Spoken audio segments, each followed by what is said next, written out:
sama-sama orang bersyukur kan di hampir satu bulan orang bisa bertemu dalam keadaan sehat. Nah, itu yang paling penting. Nah, sekarang apakah Ibu sudah siap untuk diobservasi? Pasti siap sekali Bu, sangat bersemangat hari ini. Iya. Sebelum observasi dimulai, ada orang perlu bincang-bincang sehubungan dengan pelaksanaan. Boleh? Boleh. Ya. Saya tahu Ibu Aquila sudah sangat siap. Jadi hari Selasa tanggal 28 Maret 2023 Ibu akan saya observasi di kelas. Nah, Ibu Aquila Yosefus adalah guru di SMP Negeri 1 Amarahan yang memegang mata pelajaran pendidikan agama Kristen dan budi pekerti. Sebentar diobservasi di kelas 7 dulu Bu, gitu. Oke. Dan sekarang langsung saja Bu, untuk hari ini Ibu akan menampilkan tentang film. Jadi untuk hari ini karena kebetulan sudah masuk ke masa yang baru, setelah semester, anak-anak akan diarahkan untuk belajar tentang topik besarnya gereja, dan topik kecilnya adalah tentang tugas pelajaran gereja secara khusus bagi para remaja Kristen. Itu materi kedua. Sebelum lanjut, saya juga perlu menyampaikan bahwa saya punya tujuan dalam pendampingan individu ini dalam topik observasi di dalam kelas. Nah, tujuannya adalah mengadakan observasi ke calon guru bergerak untuk melihat penerapan dari modul budaya positif, pembelajaran berdiferensiasi, dan pembelajaran sosial emosional. Juga penilaian observasi praktik pembelajaran.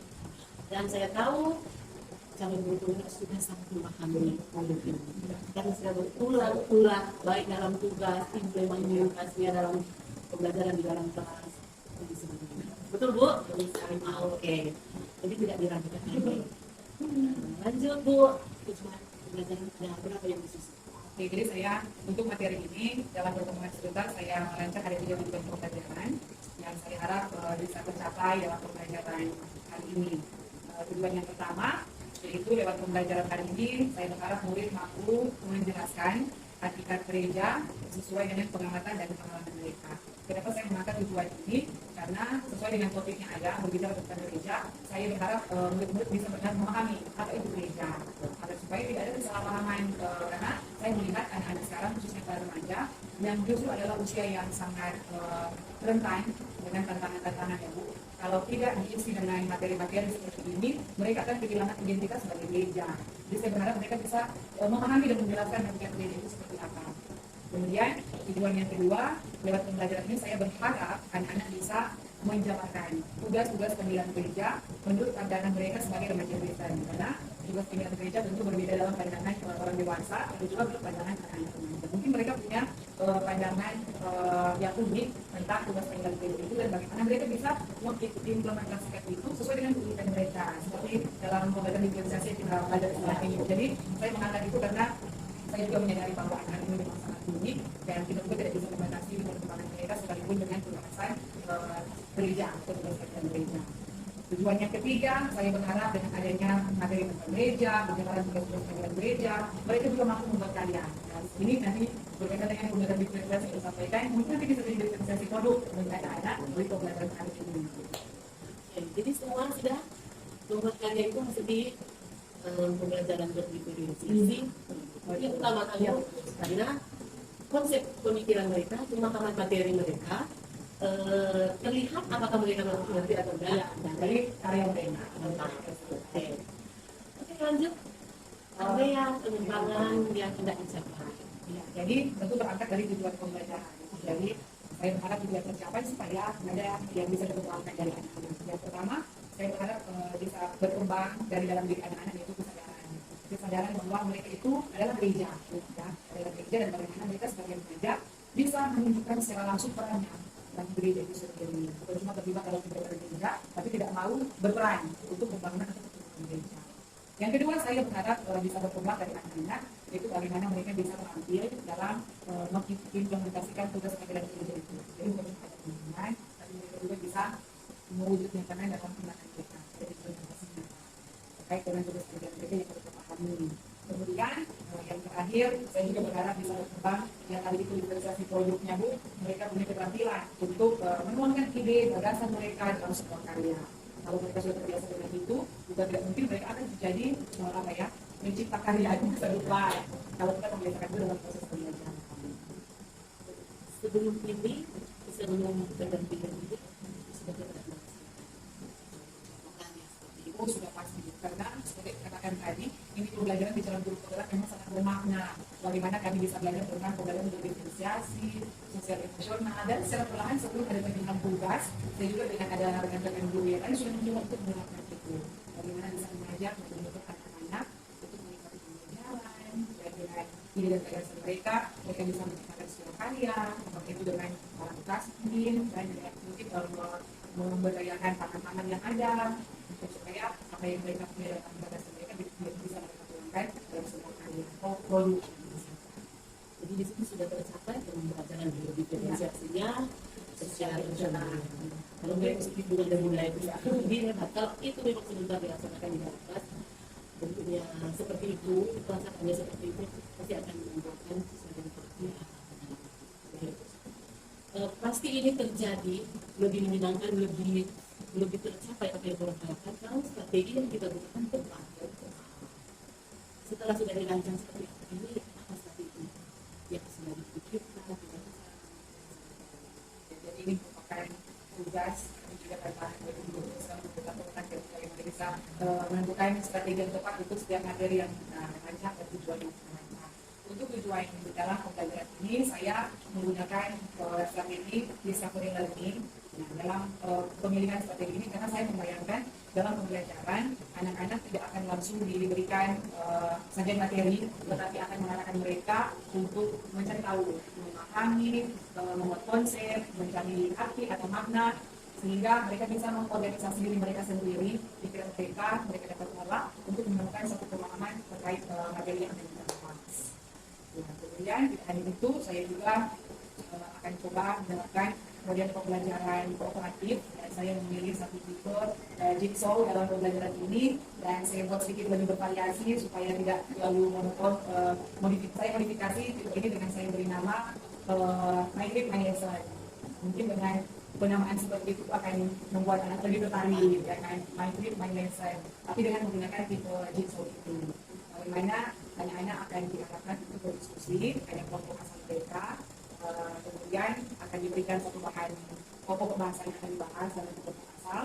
Kemudian setelah pada waktu yang ditentukan, mereka itu anggota kelompok akan saling trip sesuai dengan namanya. Mereka akan trip atau berkunjung ke kelompok yang lain, tapi tidak dengan tangan kosong. Mereka membawa materi yang sudah mereka bahas di kelompok asal, membawakan istilahnya membawa bingkisan kepada tuan rumah yang akan mereka kunjungi dengan materi. Mereka juga akan mendapatkan bingkisan dari kelompok itu juga materi.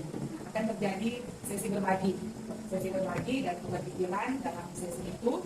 Setelah itu mereka akan kembali ke kelompok asal mereka untuk kembali membuat kesimpulan atau rumusan yang mereka dapatkan dari sesi tadi itu. Sudah pernah juga yang muncul di strategi itu, di lima kompetensi itu. Nah, ya betul sekali. Jadi dalam sesi itu saya ingin memunculkan yang pertama kesadaran diri tentunya, bagaimana mereka memahami diri mereka. Apakah mereka sudah tahu dan berbagi, atau mungkin mereka yang belum tahu dan ingin bertanya. Kemudian juga benefit diri, bagaimana mereka bisa mengolah diri keberadaan diri mereka, atau supaya dalam proses diskusi mereka bisa meningkatkan diri dengan baik, juga bisa berrelasi dengan baik. Tapi juga kompetensi yang lain, termasuk kesetaraan sosial, bahwa mereka itu tidak seorang diri, meskipun ada dengan karakter yang suka menyendiri, tapi mereka akan diarahkan untuk sadar akan hubungan sosial mereka. Dalam sekelas mereka harus memang hubungan sosial, ada hubungan timbal balik antara mereka pada yang lain. Tapi juga termasuk di dalamnya dengan berrelasi, itu sangat muncul itu bagaimana mereka kreatif membangun relasi dan hubungan yang baik dengan teman-teman mereka, yang pada akhirnya mereka akan sampai pada bagaimana bisa mengambil keputusan yang bisa dipertanggungjawabkan. Membayangkan itu sebesar dalam kelas, pasti anak-anak sangat terbangun rasa ingin tahu dan rasa senang berbagi. Karena anak-anak suka dia diajak untuk bertanya. Oke, dan penasaran untuk kegiatan sebentar, semoga pasti berhasil. Amin. Dan ada catatan sedikit untuk ya, karena tadi memang sudah sangat siap. Jangan lupa mengatur lingkungan belajarnya. Kita diatur, jangan lupa pembelajaran berkomunikasi. Adakan pemetaan itu, di mana di situ kita akan menganggap atau berpihak pada murid. Mungkin ada murid yang berkebutuhan khusus, kita tempatkan mereka di mana, di depan. Mungkin ada yang tidak, yang mendengar atau melihat, ada kejauhan. Kayak itu harus diatur. Karena tadi saya lihat kegiatannya cukup banyak, jangan lupa waktu. Jangan lupa waktu karena bisa saja ada yang terlewati. Padahal semua sudah disusun, saling berhubungan, jangan sampai tidak ada yang tidak ditampilkan. Oke, untuk selanjutnya tetap harus mengutamakan pembelajaran berdiferensiasinya, budaya positifnya dan pembelajaran sosial emosional. Ya, selamat untuk melaksanakan. Terima kasih Ibu. Pasti good. Hasilnya paling pasti karena didampingi oleh Ibu. Terima kasih sama-sama. Oke.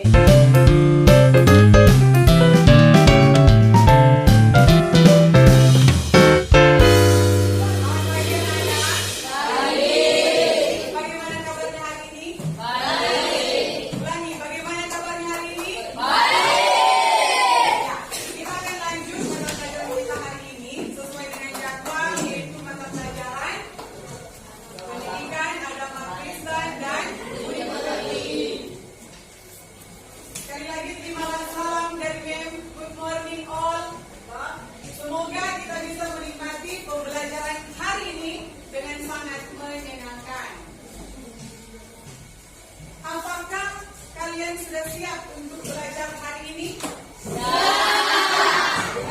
Mari kita akan kembali pembelajaran kita hari ini tentunya dengan berdoa dan bersyukur dan meminta satu orang dari kelas 7B untuk memimpin doa. Siapa yang bersedia? Oh, silakan Notino.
Oke, selanjutnya apa kira-kira manfaat orang belajar tentang tugas panggilan gereja?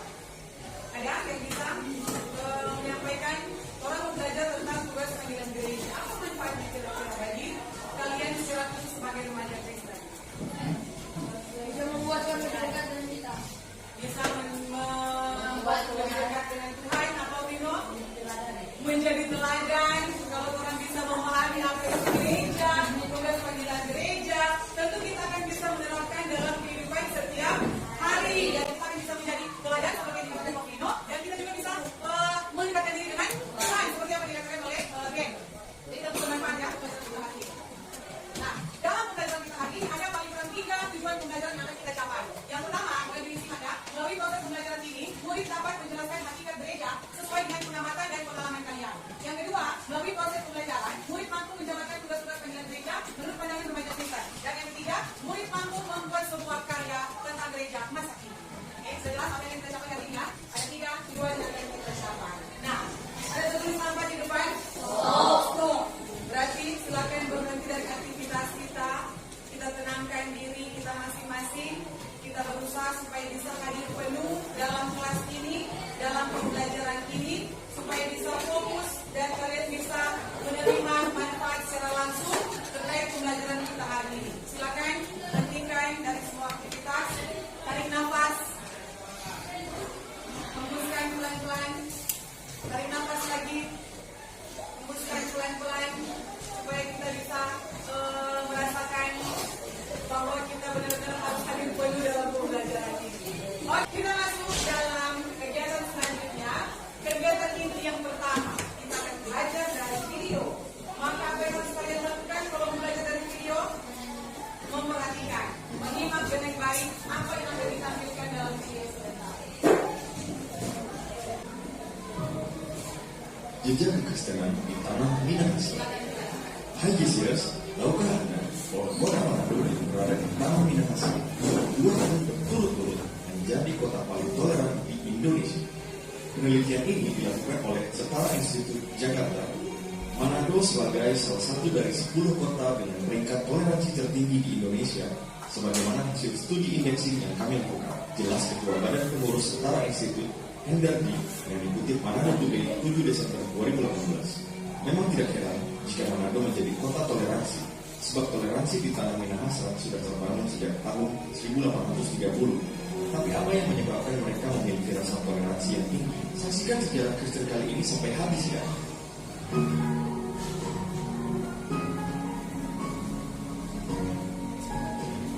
Falsafah Cito Timo Tumorgo yang artinya manusia baru dapat disebut sebagai manusia, tidak sebagai manusia, merupakan falsafah yang sangat kuno.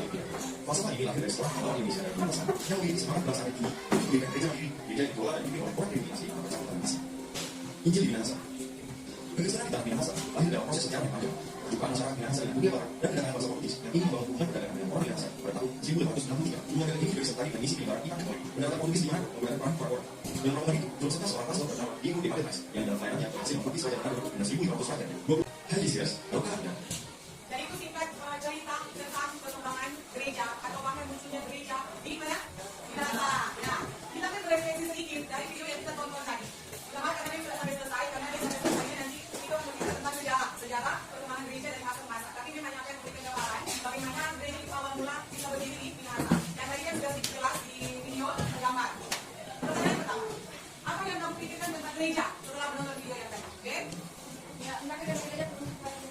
Ya, tidak menyangka pada gereja itu berdiri ada sejarah dan melalui perjalanan yang sangat panjang. Ada lagi? Oh, Brino? Ya, so, kamu jawab baru kamu malu. Bisa. Ada lagi bisa menyampaikan apa yang kalian pikirkan tentang gereja setelah menonton video tadi? Sorry, kotak game, tapi susah untuk dikalimatkan. Ada? Apa yang kalian pikirkan setelah menonton video tadi? Gereja, dalam pikiran kalian setelah menonton video tadi. Atau semua setuju dengan apa yang disampaikan oleh yang tadi? Setuju?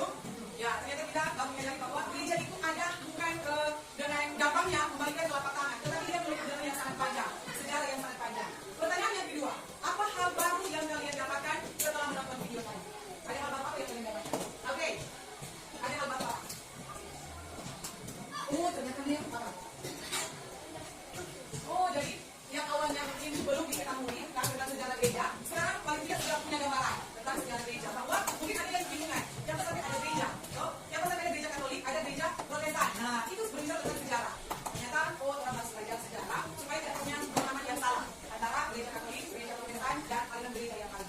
Oke, selanjutnya, nah ini ada materi singkat yang akan kita bahas tentang apa itu gereja.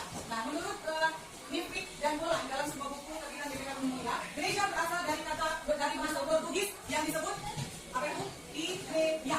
Igreja. Dalam bahasa Yunani disebut Eklesia. Ada yang namanya Eklesia di sini?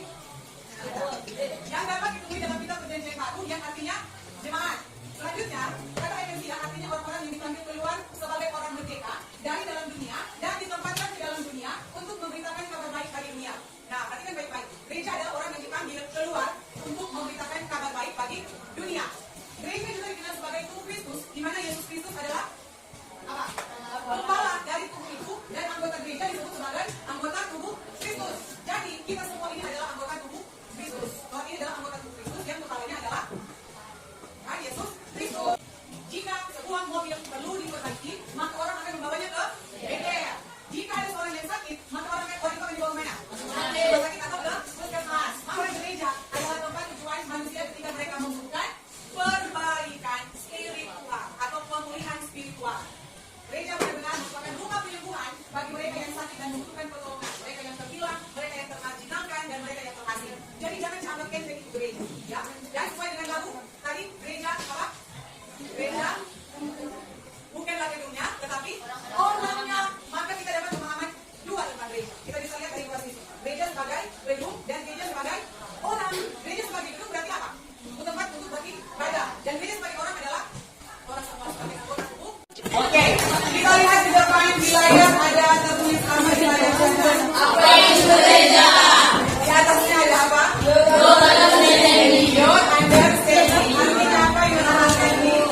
Kalau bilang diakonia, silakan tepuk 1 kali sambil kepalanya menghadap ke kanan. Diakonia. Kalau dia bilang koinonia, tepuk 1 kali menghadap kepalanya menghadap ke kiri. Koinonia. Kalau dia bilang marturia, silakan tepuk 2 kali kepalanya tetap menghadap ke depan. Baik-baik. 1, 2, 3 dan baik-baik. Koinonia. Koinonia mau kemana?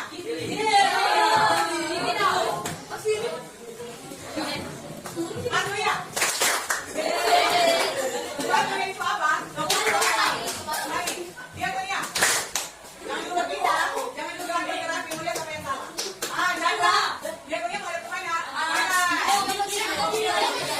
Silakan kembali ke depan. Nanti, silakan yang salah tadi. Minggu depan, mereka wajib menyiapkan 1 ice cream.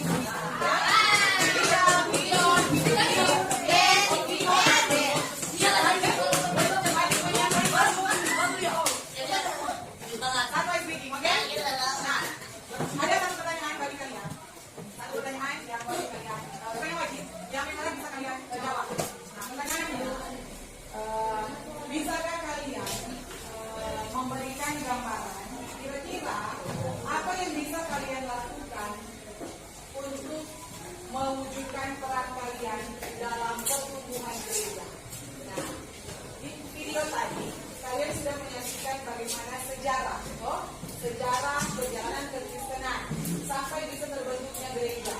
Gereja itu dibawa oleh siapa? Minahasa. Oleh yang disebut apa dengan ini? Penginjil. Nah, jadi ada penginjil yang diutus datang ke tanah Minahasa untuk memberitakan tentang kekristenan sampai bisa dibangun gereja dan sekolah-sekolah. Itu kan penginjil. Sekarang Bin tanya, Moni sebagai remaja, apa yang bisa kalian lakukan sebagai wujud peran kalian remaja Kristen dalam mengupayakan pertumbuhan gereja? Ayo. Atau pendapat, silakan tunjukkan saja. Apa yang bisa kalian lakukan untuk mewujudkan peran remaja Kristen dalam mengupayakan pertumbuhan gereja?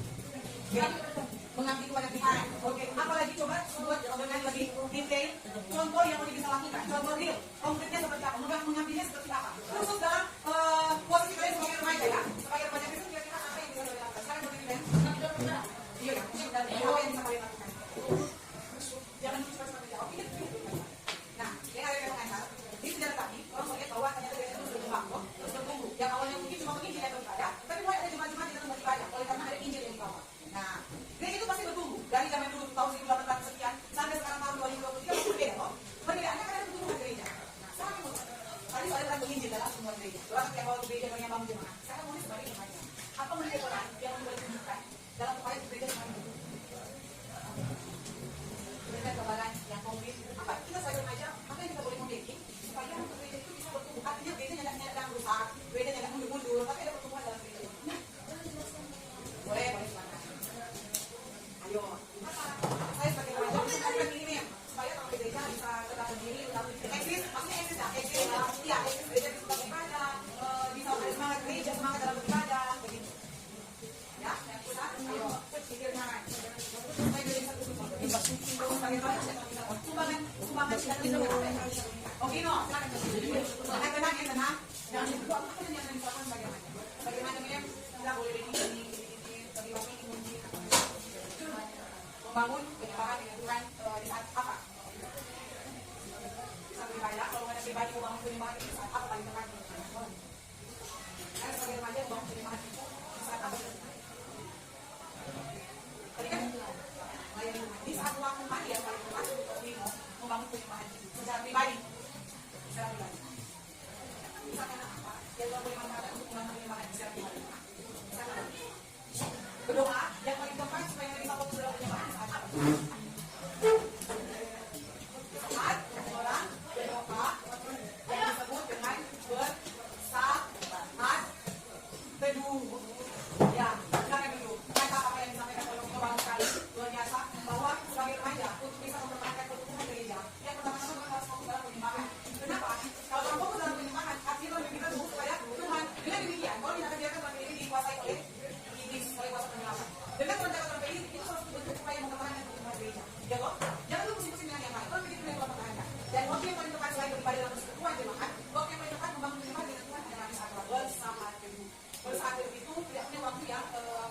waktu yang tetap atau waktu yang waktu ya.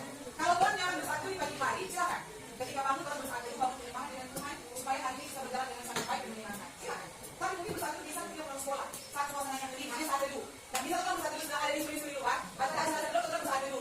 Kemungkinannya kecil sekali. Tapi ketika suasana yang hening, teduh dari suasananya, Tuhan ambil saat untuk menyembah Tuhan, mungkin minta pertolongan dari Tuhan itu saat teduh. Atau mungkin malah sebelum tidur, mau saat teduh kita ambil waktu saat teduh ketika suasana seperti ini, rebellion, suasana yang hening, Tuhan ambil waktu untuk saat teduh. Begitu. Yang pasti namanya teduh, suasananya hening kan?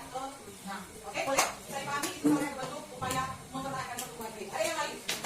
Ada silakan beri. Bagi remaja harus membangun kesejahteraan dan integritas dan menjadi kolaborator atau mengambil bagian. Oke, bagus sekali apa yang akan digali. Sebagai kita berfungsi mengupayakan kedamaian, membangun kesejahteraan atau sikapnya mengupayakan damai sejahtera dan menjadi pemimpin bagi teman-teman yang lain. Contoh mungkin bisa dilakukan apa ya? Untuk mewujudkan tadi, mengupayakan damai. Yang apa yang bisa dilakukan? Contohnya kan yang sikap seperti apa? Atau pikiran seperti apa yang bisa mewujudkan tadi? Apa ya? Supaya ada damai sejahtera dan bisa mengizinkan teman apa yang akan dilakukan? Ini bagus kan? Bagus kan? Nah, contoh sikap yang real itu apa? Apa yang bisa membantu kita untuk menyenangkan apa yang kita sebutkan tadi? Dia mengupayakan damai sejahtera. Damai dalam hubungan dengan orang lain. Dia mengupayakan supaya kita bisa menjadi penginjil bagi teman yang lain. Apa sikap nyata yang bisa dia lakukan atau yang bisa dilakukan untuk mewujudkan itu? Gimana? Video soalnya seperti apa kan? Yang video video, bikin alternatif, bikin penginjil. Bagaimana yang dilakukan apa? Injil itu kan kabar baik, menyampaikan kabar baik. Pasti kan bisa kabar baik.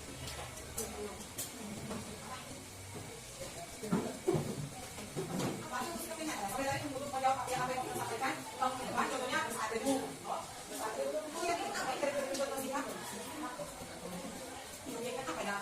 Contoh misalnya, dengar ya contoh. Untuk mewujudkan disiplin, yang kita boleh bikin adalah apa? Dalam tempat waktu di sekolah, membersihkan kelas itu contoh nyata. Supaya bisa mewujudkan disiplin. Gitu. Saya kira dalam tempat ini, itu apa dan disiplin yang bisa kalian nyatakan? Ya tidak, tapi contohnya seperti apa? Mengembangkan diri, misalnya apa? Mengembangkan diri dalam hal sifat. Mengembangkan diri itu bisa kalian lakukan contoh mengikuti kegiatan gereja. Kan remaja berkegiatan. Kalau sama di GBI ada apa?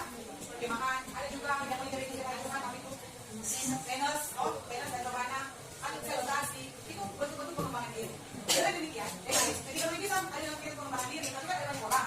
Itu kan dilakukan itu damai sejahtera. Damai sejahtera bisa tercapai ketika ada hal-hal yang tidak baik yang Anda dengar atau Anda lihat, Anda tidak langsung bereaksi, tidak langsung marah, tidak langsung menjauhi orang, tetapi apa? Tenang dan klarifikasi dengan baik, kemudian memaafkan dan membangun hubungan yang baik damai sejahtera. Ya, meskipun suara sekali, yang lanjut hati baru bicara. Coba dan semangat dengan diri tadi. Jadi itu baik. Coba dengan sampai marah. Kita sedih lapangannya, jangan lah. Kan beda di suasana. Ya, ada nama di kalau kita cara begitu. Kemudian, kalau misalnya untuk mengupayakan apa tadi? Datang menginjil. Dalam pengembangan diri, dalam kita pengembangan diri. Upaya penginjilan sangat bisa diupayakan dengan cara apa? Menjadi dan itu menginjil yang paling nyata. Menjadi teladan. Satu dalam ibadah. Untuk menginjil Quran, dan mesti dengan baca yang kita bertafsir sama-sama. Tapi dengan cara seperti apa? Mau dibaca juga. Mau ditenang kita baca juga. Mau sama-sama lihat atau sama-sama gabungan dengan itu menginjil yang nyata. Atau mungkin kita berbaca. Mau kita tukar dengan yang lain mau ribut. Mana tetap tenang, tetap beriman firman Tuhan. Teman-teman bisa menyaksikan itu menginjil yang nyata. Atau mungkin yang lain. Membawa persembahan. Ada seperti kopi seperti akan ini. Dibalik mau kasih bagi kita dulu. Ini 3.000. Kopi kopi. Tapi ketika bisa dapatkan sebelumnya apa yang punya, itu menginjil yang nyata. Jadi menginjil teman yang harus kalian sepertinya menginjil itu lakukan. Tapi dengan cara menjadi teladan. Oke, bisa menang sampai ke sini. Ada lagi yang bisa memberikan jawaban? Mana? Ya, sana. Boleh puasa ini dulu langsung dari ini.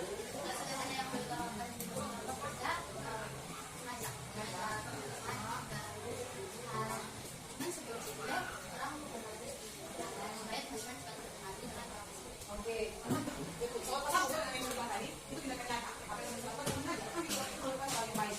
Kalau misalnya ada memang ini mau ikut, apa yang kita mesti paksa. Tidak perlu karena itu membuat orang lebih baik, tidak perlu paksa. Karena itu akan lari dari kepentingan diri sendiri. Mau berdoa sama orang, gitu.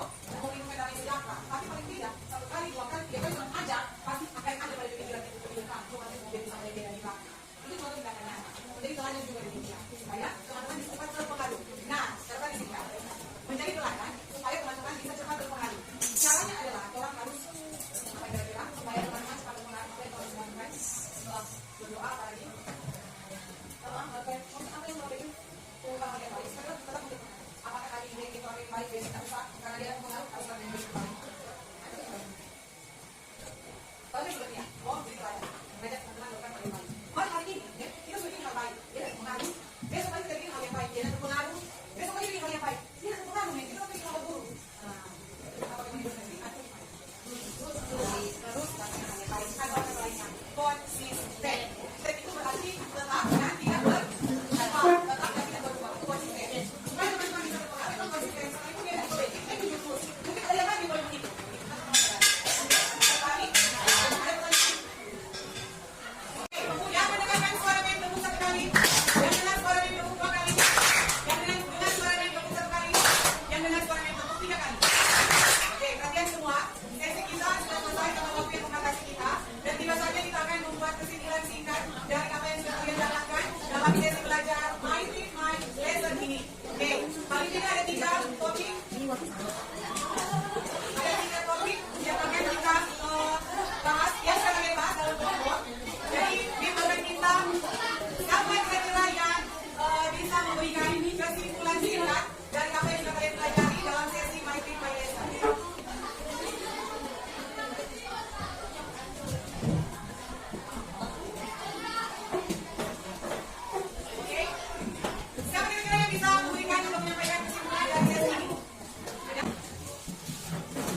Apa yang didapatkan? Karena kita bisa toleran, bersyukur dan bisa bertobat. Mantap.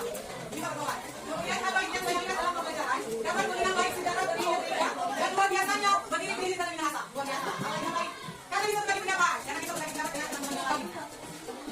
Oke. Karena kita berdiskusi, senang dan ada unsur menyanyi-menyanyi. Luar biasa. Oke. Kita dalam kebutuhan berdiskusi sama untuk melihat hal yang berbeda. Nomor 3, bagaimana perasaan kalian selama ini pembelajaran? Sangat senang, apa lagi? Bersemangat, bersemangat, gembira dengan teman-teman. Kalian berbagi tentang gereja, senang dan bahagia, gembira, senang karena saya merasa marah, tapi masuk baca kita merasa senang dan gembira. Luar biasa senang. Oke, sangat senang. Oke, senang tidak ada yang merasa marah lagi dan yang merasa senang. Rencana apa? Oh, senang ada pembelajaran tentang gereja. Jadi apa dengan aksi? Nah, ini penasaran dengan apa yang akan dilakukan oleh anak-anak gereja lagi? Akan mengubah hidup. Akan bertobat, bersyukur dan beribadah. Akan belajar tentang gereja lebih sering beribadah. Luar biasa. Ini menerapkan kehidupan bergereja. Ada hidup tetap bermakna. Luar biasa. Semakin semangat belajar dan kita harus belajar. Kita harus belajar. Apa lagi? Pertanyaan mempelajari lebih lanjut dan lebih giat. Lebih semangat masuk gereja, ibadah melalui pengajar dan semakin lebih dekat dengan Tuhan. Luar biasa.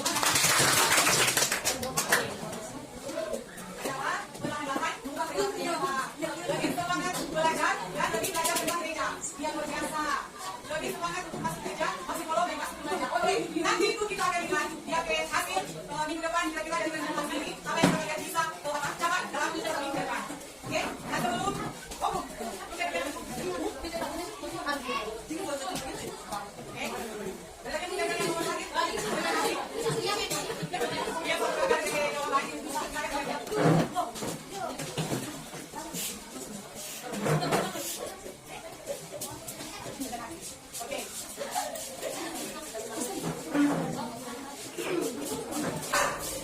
luar biasa apa yang sudah kalian ungkapkan lewat sticky notes ini.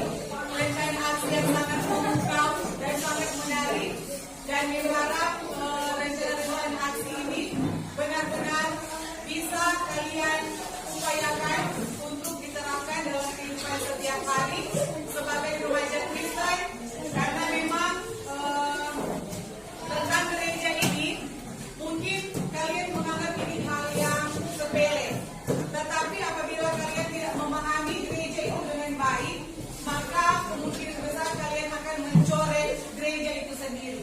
Karena seperti yang dikatakan materi tadi, gereja bukan sekedar gedung, tetapi gereja adalah orang. Kalau orang terbiasa membuli teman, berarti orang sedang membuli gereja, anggota tubuh Kristus. Apalagi itu menghina.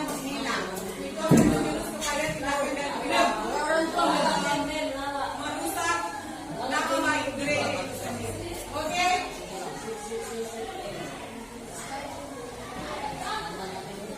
Mungkin Mem merasa cukup untuk hari ini, pertemuan kita hari ini, dan Mem berharap apa yang sudah kita pelajari hari ini itu boleh bermakna, bermanfaat bagi kita dalam kehidupan setiap hari.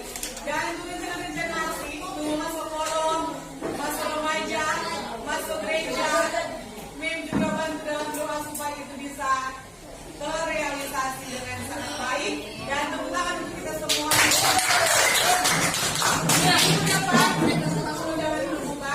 Minggu depan kita masih akan membahas topik tentang gereja, tetapi dengan topik yang berbeda ya.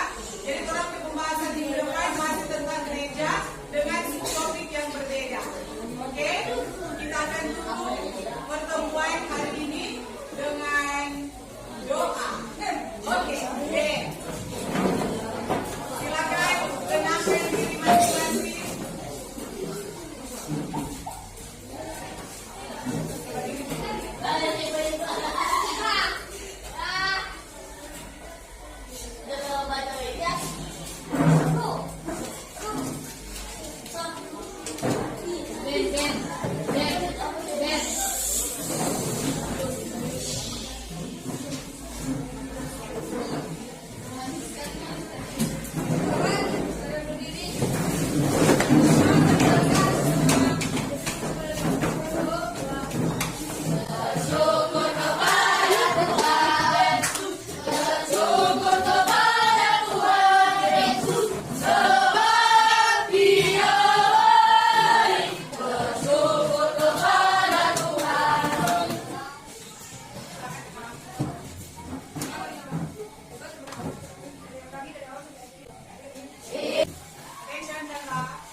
kembali Bu. Selamat siang Ibu. Masih semangat? Oh, masih semangat. Iya, luar biasa tadi Bu. Saya menyaksikan penampilan Ibu dalam rangka memberikan yang terbaik untuk anak-anak, luar biasa. Dengan semangat yang berapi-api. Anak-anak juga terbawa dengan kondisi yang Ibu tampilkan. Ya, hebat. Jadi kalau saya melihat sepenuhnya bahwa yang kita bicarakan dalam pra-observasi sudah terlaksana dengan baik. Luar biasa. Tapi diakui bahwa kadang karena nervous ada hal-hal yang terlewati, jadi tidak jelas. Jadi sebetulnya sudah persiapkan seperti ini, tapi ternyata yang ditampilkan seperti ini.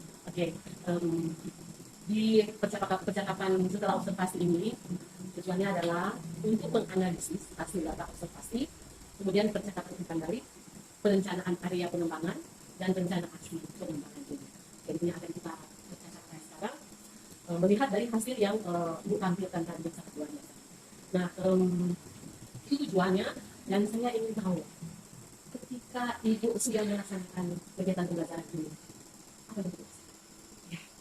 Saya setelah selesai ya Bu, saya merasa cukup puas karena akhirnya bisa melaksanakan pembelajaran dengan adanya observer dalam hal ini Ibu pengajar praktik. Tentu ada perasaan yang berbeda ketika belajar pembelajaran tanpa ada observer dengan ada observer. Tetapi saya merasa sedikit lebih nyaman dengan observasi kali ini berbeda dengan supervisi biasanya, karena untuk kali ini saya merasa bahwa akan didampingi sepenuhnya. Jadi artinya perasaan saya juga sedikit tenang, tidak ada kekhawatiran tentang akan membuat kesalahan, karena saya percaya meskipun nantinya mungkin ada kesalahan pasti akan diperbaiki dan dituntut oleh observer. Saya puas karena pembelajaran ada muatan budaya positif. Kemudian juga sudah ada unsur-unsur pembelajaran berdiferensiasi meskipun belum lengkap, saya juga merasakan itu. Tapi juga pembelajaran yang sudah saya laksanakan sudah terintegrasi dengan kompetensi sosial emosional. Saya juga bisa merasakan emosi anak-anak ketika dalam pembelajaran berbanding. Ya, saya juga akhirnya bisa connect dengan anak-anak, bisa menyatu dengan anak-anak pada pembelajaran. Yang meskipun ada sedikit kekurangan, seperti katakan tadi sudah saya rancang sedemikian rupa, alurnya, prosesnya. Tetapi karena mungkin ada sedikit perasaan gugup, atau mungkin karena terlalu bersemangat, terlalu girang dalam kelas, akhirnya ada yang terlewat. Tapi itu mungkin hal yang biasa yang nanti akan diperbaiki selanjutnya. Saya juga merasa sangat bersemangat setelah pembelajaran tadi. Pada akhirnya saya bisa ada lagi bayangan untuk merancang pembelajaran yang lebih menarik, yang lebih bervariasi. Saya juga senang karena percakapan di observasi paling tidak sebagian besar bisa tertuang dalam proses pembelajaran. Saya juga dalam pembelajaran tadi akhirnya bisa menyadari bahwa anak-anak punya antusias yang sangat tinggi dengan adanya pembelajaran yang bervariasi. Dan satu hal yang sangat berkesan bagi saya, ketika dalam pembelajaran diisi dengan sesuai dengan apa yang dibutuhkan oleh anak-anak, itu memang akan sangat tertanam dalam pikiran mereka. Seperti tadi, ketika saya sajikan ada video, ada juga lagu, mengajak mereka menyimak dan menyanyi. Setelah diberikan kesempatan untuk berefleksi, anak-anak mengungkapkan bahwa mereka senang. Sebagian besar, 90% menanggapi soal video dan lagu. Dan itu menjadi bahan refleksi juga bagi saya, supaya ke depan bagaimana caranya saya sudah harus menyiapkan apa yang mereka butuhkan. Mungkin seperti itu, Bu. Jika ada hal-hal lain yang mungkin Walaupun kadang kasih iya betul sekali. Iya betul. Sekarang saya karena yang kita akan berikan ini hal-hal yang bisa membuat Anda ingat pada waktu itu. Untuk selanjutnya saya akan menggambarkan sedikit tentang hasil data observasi yang sudah dilakukan selama kurang lebih 2 jam pertama tadi. Tentu tadi banyak sekali hal yang sudah baik, hal yang bagus, hal yang sudah baik yang perlu dipertahankan. Tapi juga ada yang belum terlalu, belum jelas, belum nyampe atau belum muncul. Kita harus tambah, kita harus tingkatkan supaya ke depan makin lebih sempurna. Oke, yang sudah bagus cara mengatur dalam kelas ini. Walaupun memang terkesan tadi agak sempit, tapi kita sudah atur sedemikian rupa supaya ada jarak, karena memang harus berkelompok. Ya, bagus. Kemudian sudah memperhatikan dan memberi keragaman pada kelompok itu bagus. Yang sudah baik juga soal interaktif. Jadi Ibu tadi sangat interaktif dengan sesama, dengan murid, dan juga mengatur menyeting murid dengan murid bisa berinteraksi. Jadi muncul itu 5 kompetensi. Oke. Mendorong murid untuk terus mencari solusi. Oke. Jadi tadi juga Ibu sudah berusaha untuk membangkitkan semangat mereka menyelesaikan soal. Dan mungkin ada yang sebetulnya kurang mengerti, tapi akhirnya bisa bisa. Oke. Kemudian emosi positifnya kunci positif. Memang tadi bukan dari sini, bukan hebat. Nah, baru yang bagus-bagus sudah sangat hebat. Nah, yang belum muncul sepertinya penerapan disiplin dalam hal ini penerapan posisi manajer. Ada, tapi belum terlalu muncul. Kalau boleh Ibu, tahu tentang posisi manajer seperti apa? Jadi manajer saya memfasilitasi mereka, memahami kendala mereka, agar supaya mereka bisa menyelesaikan masalah yang mereka hadapi. Bukan saya yang menentukan solusi, tetapi menuntun mereka untuk menemukan solusi, tapi terlebih dahulu menyadari keberadaan mereka tentu dengan teman-teman yang ada di belakang mereka. Beri kesempatan teman dulu, baik. Jadi begini, tadi itu belum nampak karena mungkin itu buru-buru sampai tidak ada yang perlu diperhatikan tadi. Kalau saya lihat ada yang sudah fokus. Nah, rupanya dia nak mengerti dengan pertanyaan. Bukan tidak mengerti tapi terbagi. Jadi dia harus silakan teman-teman saja yang bekerja tadi seperti itu. Tapi kemudian nanti kembangkan tentang posisi manajer juga. Ya.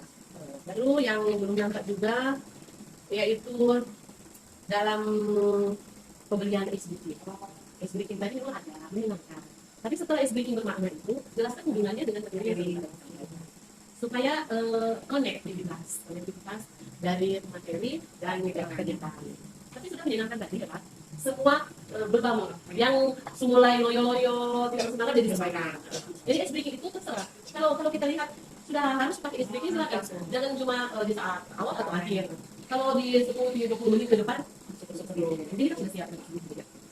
Kemudian tadi lupa mungkin kelompok itu atau pembelajaran berdiferensiasinya nampak itu atau apa dasar kepengelompokan? Oke. Nah, jadi sebenarnya pengelompokan itu kan berdasarkan hasil pemetaan. Bagaimana guru bisa mendata anak-anak sesuai dengan kebutuhan belajar. Nah, memang kelompok itu kalau di kelas memang sudah terbiasa dengan pengelompokan karena memang sudah ada asesmen diagnostik di awal. Jadi saya sudah mengatakan kebutuhan belajar mereka sesuai dengan kemampuan. Nah, kemampuan yang saya kelompokkan berdasarkan kelompok tadi di tempat dulu saya gabungkan yang berkemampuan tinggi, berkemampuan sedang, dan berkemampuan ada di bawah. Tujuannya supaya mereka bisa saling berbagi, membangun, supaya nanti bermakna, kelompoknya menjadi bermakna. Tapi mungkin tidak mungkin dalam proses yang pembelajaran. Sebetulnya tidak ada salahnya. Itu jelaskan tentang pembelajaran berdiferensiasi dan pembelajaran sosial emosional. Sekaligus juga dengan kelompokan ini, jadi bisa dijelaskan kepada anak-anak. Dikelompokkan bahasa yang tidak membuat mereka rendah diri. Ya, itu yang belum terlalu jelas tadi karena biasanya pembelajaran pemetaan itu high, low, middle, kelompok itu sendiri-sendiri tapi ini berbangun memang kan sendiri-sendiri itu strateginya ya, tidak boleh satu strategi berjalan bersama tapi tidak dibangun tapi pemetaannya itu ada semua berdasarkan berarti tadi jangan pembelajaran berorganisasi tapi tidak oke itu baru pelaksanaan asesmen karena kita sebagai guru bukan hanya memberikan materi, memberikan kegiatan, memberikan tadi hal-hal yang menyenangkan, tapi kita harus memberikan penilaian kepada siswa. Ada yang mungkin buku itu untuk sebagai penyemangat motivasi dan itu juga akan berpengaruh terhadap cara belajar mereka untuk asesmen itu dari buku.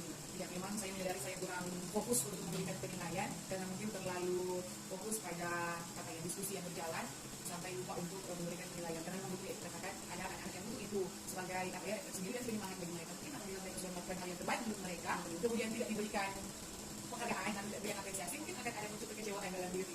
Tapi juga kita harus melihat bahwa di dalam kelas itu yang butuh juga harus melihat anak-anak kita yang low tapi punya potensi harus kita angkat karena dalam pembelajaran tadi sama seperti yang saya katakan mungkin tidak waktu tidak terfokus kepada mereka yang mempunyai kodrat yang sudah seperti itu. Kita tahu pasti bahwa mereka punya itu sebagai guru kita yang bisa memunculkan potensi itu di saat pembelajaran seperti ini.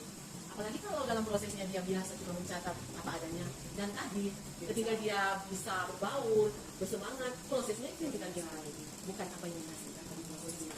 Karena anak-anak yang mau seperti itu ketika diberikan pembelajaran yang menyenangkan di sini dia akan bangkit semangat. Apalagi kalau kita ini akan membahas.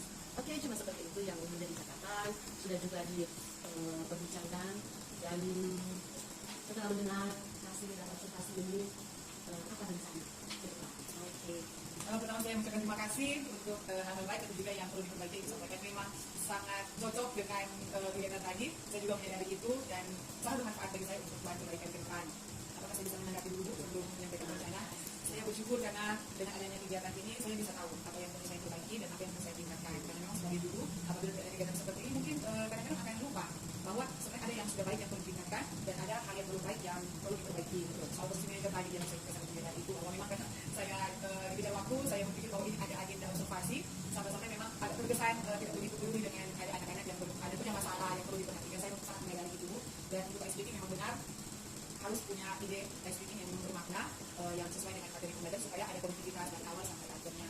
Pemetaan kelompok juga saya tidak jelaskan di awal, dan memang itu sampai kita sampaikan itu saya sampaikan kepada anak-anak tujuannya apa, tapi mungkin perlu perencanaan yang matang supaya kata-kata atau kalimat tidak menyinggung yang lain. Untuk asesmen juga yang saya sangat setuju dengan apa yang dikatakan, apalagi tentang fokus kepada anak yang low tapi punya potensi, karena memang betul apa yang dikatakan, anak-anak yang terkesan kemampuannya di bawah justru mereka punya potensi yang kadang-kadang tidak disangka-sangka, dan itu yang harus saya perhatikan dengan lebih baik lagi. Dan untuk rencana ke depan ya tentu saja saya akan belajar belajar meningkatkan kapasitas diri, latihan lebih lagi, fokus, dan tidak terpengaruh dengan maksudnya bisa mengatur waktu dengan baik supaya hal yang sudah saya rencanakan itu bisa terlaksana dengan baik.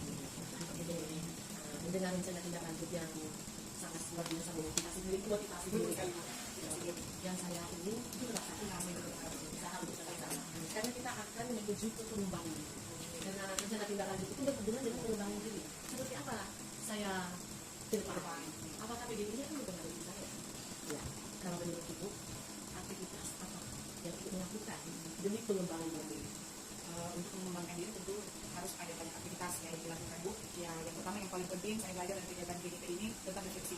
Bagaimana kita berefleksi itu membawa dampak yang sangat luar biasa untuk pengembangan diri supaya kita bisa tahu apa hal yang perlu kita perbaiki. Nah, refleksi ini mungkin juga sebagai pengembangan diri, bukan hanya saya secara pribadi, tapi mungkin juga mengajak guru-guru teman-teman untuk refleksi bersama supaya sama-sama bisa tahu. Dan jika semua guru sudah melakukan refleksi, maka proses belajar di semua kelas itu akan ada perubahan, perlahan-lahan. Kemudian untuk pengembangan diri selanjutnya, meningkatkan kapasitas diri secara pribadi atau mandiri, yang mungkin dengan cara mengikuti webinar apabila memungkinkan, juga terlibat langsung dalam kegiatan pelatihan seperti ini, tidak membatasi diri untuk semakin berkembang. Ya, meskipun orang yang berkata terlalu sibuk, tambah urusan dan sebagainya, tapi untuk pengembangan kapasitas diri, untuk meningkatkan kualitas diri itu harus kita ambil. Karena saya mengutip ada kalimat bijak yang berkata, jangan pernah berilah jawaban iya pada setiap kesempatan.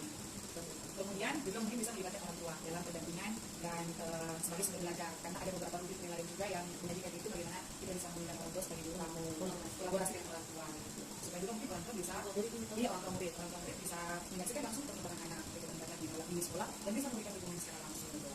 Mungkin itu Bu yang dapat saya sampaikan. Kalau untuk kemampuan kompetensi memanage waktu pembelajaran itu juga mungkin akan saya belajar sering berjalannya waktu mungkin dengan guru, dengan ibu juga mungkin ya kompetensi ya mungkin itu bisa saya kembangkan ke depan. Mendengar aktivitas pengembangan diri yang ibu jelaskan tadi, saya terus mengharapkan ibu betul-betul memantapkan berusaha untuk bisa capai ini. Dan tentunya tujuannya ada. Ketika kita melaksanakan aktivitas, ada tujuannya, bukan cuma sekedar buang-buang waktu. Jadi tujuannya. Kalau untuk tujuan dari beberapa kegiatan yang saya sampaikan tadi, untuk refleksi tentu saja saya berharap bisa terbangun hubungan yang baik dengan guru dalam hal ini, tapi juga bisa membangun kesadaran untuk memperbaiki diri dan supaya ada perubahan dalam kegiatan pembelajaran. Kalau untuk kompetensi diri, tujuannya ya supaya saya bisa semakin berkembang, kemampuan saya semakin meningkat, kapasitas diri saya semakin meningkat, bukan untuk orang lain tapi untuk kepuasan diri saya sendiri. Kalau untuk orang tua, tujuannya supaya orang tua bisa semakin bertanggung jawab, karena tanggung jawab guru bukan hal yang mudah. Kadang-kadang ada orang tua yang merasa menjadi lepas tangan, menyerahkan semuanya kepada guru. Nah, dengan menghadirkan mereka sebagai sumber belajar, kita berkolaborasi, mereka akan bertanggung tanggung jawab, maka semakin disadarkan tentang tanggung jawab dan kewajiban mereka. Iya, dengan itu ya, karena jangan sampai ada tindakan guru yang tidak berkenan di penerapan orang tua langsung memberikan menjudge guru dengan pandangan-pandangan yang berkaitan.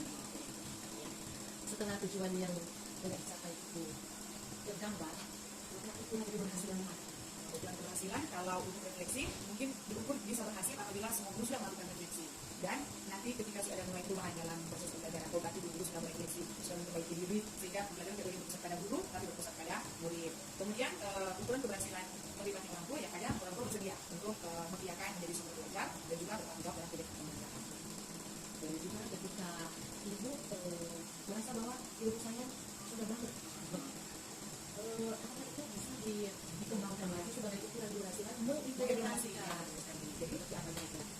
Sebagai bentuk implementasi pengetahuan apabila sudah banyak, dan mungkin saya akan berikan kepada rekan-rekan guru, atau juga kepada orang tua dan kepada orang lain, kepada anak-anak di dalam kelas.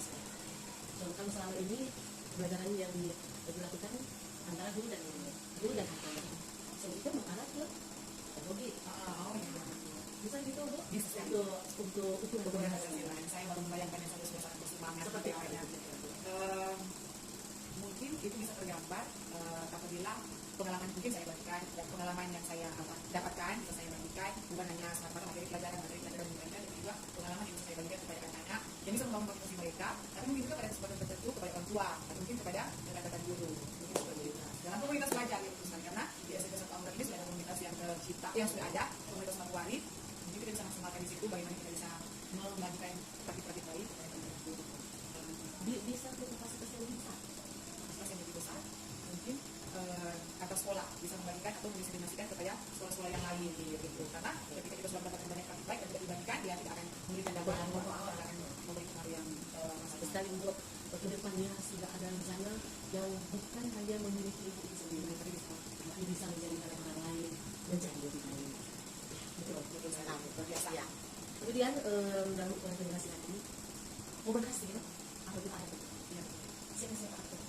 Oke, aku pendukung. Mungkin saya akan mengatakan atau pendukung yang pertama dari diri saya sendiri, membangun motivasi tadi. Kemudian juga aku pendukung sebagai pendidik di lingkungan sekolah tentunya, mulai dari pimpinan sekolah, rekan guru. Karena hal terbaik ini jika tidak mendapat dukungan atau respon positif dari pimpinan dan rekan guru, ya mungkin akan menjadi sesuatu yang tidak bermakna dari mereka. Jadi saya sangat mendukung dari kepala sekolah dan rekan guru. Tapi juga dari murid, supaya mereka menunjang setiap program dan memilih diri mereka untuk dididik tentunya lewat proses-proses yang sudah dilakukan sedemikian rupa.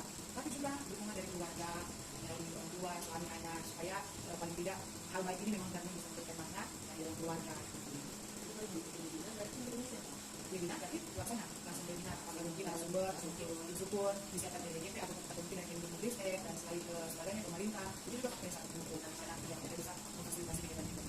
Pertama pentingnya Iya, harus karena bisa berjalan sendiri. Oke, nah semua yang direncanakan untuk membangun diri, kalau saya sangat berharap secepat mungkin. Iya, pasti itu. Nah, ini paling secepat mungkin kalau besok sudah bisa dilaksanakan, Mantap. akan dilaksanakan besok. Hebat. Kan? Tidak ada yang tidak Iya, yang penting saya adalah ya, yang penting bisa melakukan. untuk pastinya supaya saya bisa berkolaborasi, bisa memantau, yang pastinya di komunikasinya tadi mulai persiapan ya, prosesnya aja mungkin 3 minggu atau 4 minggu ke depan bisa langsung dihitung. Oke, siap. Oke, terima kasih Terima untuk kasih percakapan banyak, akhir Ibu ini karena luar biasa. Saya juga berharap kiranya apa yang sudah menjadi rencana pengembangan ke depan benar-benar terjadi. Amin. Dan proses pembelajaran di dalam kelas semakin bagus lagi.